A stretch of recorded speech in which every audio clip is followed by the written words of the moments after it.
ఈ సినిమా టీవీల్లో వచ్చినన్ని సార్లు ఏ సినిమా కూడా రాప్పటికి రాలా.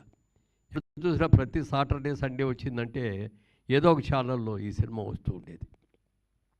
అప్పుడు ఎక్కువ మంది చూసి చాలామంది వచ్చి అబ్బా చాలా ఎక్సలెంట్గా ఉందండి సినిమా, ఎన్నిసార్లు వస్తే అన్నిసార్లు కూడా చూస్తున్నామండి.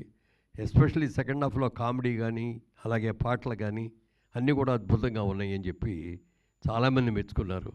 తర్వాత మాకు కూడా ఆ రిలీజ్లో కానీ తర్వాత సేల్ చేసినప్పుడు వచ్చిన రైట్స్తో కానీ ఆ హౌస్ కట్టినప్పుడు దాంట్లో చేసుకున్న షూటింగ్ వెళ్ళిపోరు కానీ మేము ఫైనాన్షియల్గా కూడా బాగానే కవర్ అయ్యాం, ఏమీ ఇబ్బంది లేదు. కానీ మంచి పేరు వచ్చింది, ఒక మంచి సినిమా తీసామని ఒక మంచి పేరు వచ్చింది. మా జైబేరీ సంస్థకు ఒక గౌరవం దక్కింది.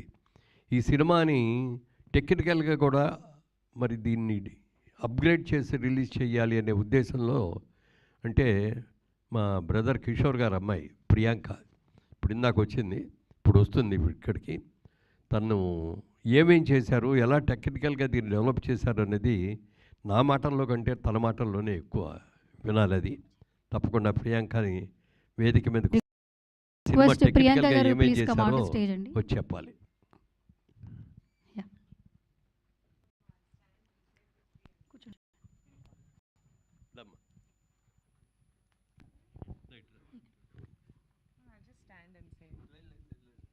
Sorry Andy, I prefer being behind the screen.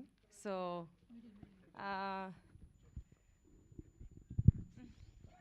Priyanka ఇక్కడ చదువుకున్న తర్వాత లాస్ ఏంజలస్కి వెళ్ళి తను మాస్టర్స్ చేసి ఇవ్వడం జరిగింది.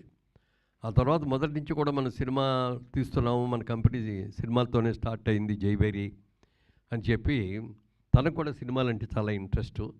నేను కొద్ది రోజులు ఇక్కడ సినిమా టెక్నాలజీ గురించి నేను స్టడీ చేసి నేను కూడా దాంట్లో అప్గ్రేడ్ చేసుకొని వస్తాను అని చెప్పి అక్కడ ఉండటం, తర్వాత అక్కడే ఒక పెద్ద డిస్ట్రిబ్యూటింగ్ కంపెనీలో కొన్నాళ్ళు జాబ్ కూడా చేసేది.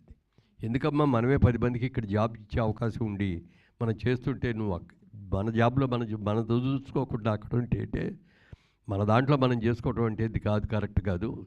పెద్ద కంపెనీల్లో ఇతర దేశాల్లో ఉన్న కంపెనీల్లో ఒక ఎంప్లాయీగా నేను చేయాలి అనుకున్నానని చెప్పి దాదాపు 4 years 5 years అక్కడే జాబ్ చేసి వచ్చింది. సినిమా గురించి చాలా బాగా తెలివితేటలు ఉన్నాయి.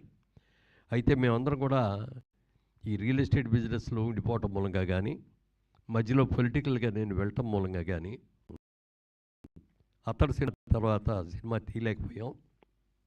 అయితే మా ప్రియాంక తప్పకుండా చాలా ఇంట్రెస్ట్ అయింది, ఎందుకంటే జైబేరీ స్టార్ట్ అయింది సినిమాతోటే కాబట్టి సినిమా అనేది ఇప్పటికైనా సరే మనం చేయాల్సిందే అని అనుకున్నాం. ప్రియాంక ఇప్పుడు జనరేషన్కి సరిపడగా మంచి సినిమాలు ప్లాన్ చేసి తీస్తుంది. తొందరలో మరి అనౌన్స్ చేస్తాం నెక్స్ట్ ఇయర్కో. ఇప్పుడు ఈ ఇయర్కి చేయకపోయినా నెక్స్ట్ ఇయర్ నుంచి మళ్ళీ జైబేరీ ప్రొడక్షన్లోకి వస్తుందని చెప్పి మీ అందరికి కూడా తెలియజేస్తున్నాను. సో చెప్పమ్మా. టెక్నాలజీ పరంగా అండి ఐ థింక్ ప్రసాద్ కాప్ చాలా సహాయం చేశారు. యాజ్ యూ నో 2005లో ఫిల్మ్లో తీసేవాళ్ళం సినిమాని, అప్పుడు డిజిటల్ టెక్నాలజీ లేదు. సో 8K స్కానింగ్ చేసాము రా ఫిల్మ్ని. ఆ 8K స్కానింగ్ చేసి దాన్ని గ్రేడింగ్ చేసి దాన్ని ఇప్పుడు టెక్నాలజీకి కలరింగ్ అన్నీ రీవర్క్ చేసాము.